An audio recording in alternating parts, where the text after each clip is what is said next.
Die boek van Psalms hoofstuk 51 vers 5 lei soos volg.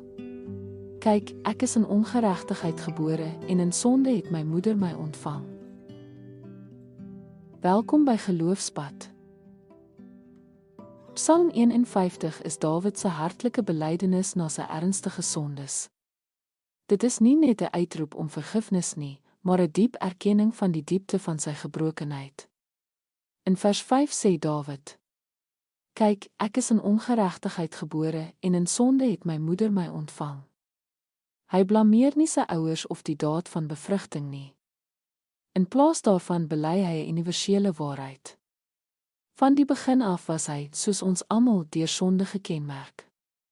Dawid het verstaan dat sy sonde met Batseba en sy georkestreerde toesmeerwerk nie geïsoleerde gebeurtenisse was nie. Dit was vrugte van 'n veel dieper probleem. Sy sondige natuur. Soos 'n appelboom natuurlik appels dra, produseer mense van nature sonde. Dit is nie net wat ons doen nie, dit is wie ons is. Afgesien van God se genade. Paulus herhaal dit in die boek Romeine hoofstuk 5 vers 12. Net soos deur een mens die sonde in die wêreld gekom het en deur die sonde die dood, so het die dood tot al die mense deurgedring, omdat almal gesondig het. Ons word sondaars gebore nie bloot uit keuse nie, maar deur erfenis.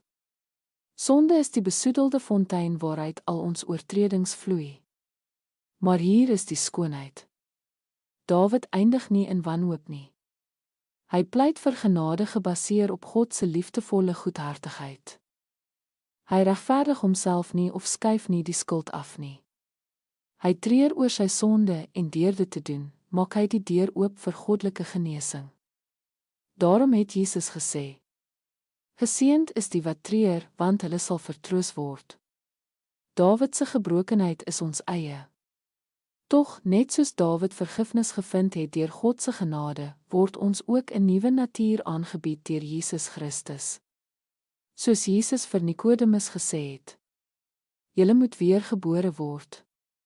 En in Christus word ons nuut gemaak. Verlos, gereinig en deelgenote van die goddelike natuur.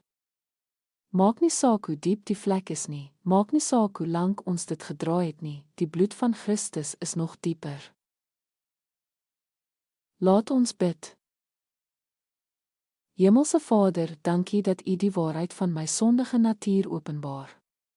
Nie om te veroordeel nie, maar om my na U genade te lei. Soos Dawid bely ek my sonde voor U en vra vir reiniging, nie gebaseer op my waarde nie, maar op U medelee. Dankie dat ek in Christus vergewe, wedergebore en nuut gemaak is.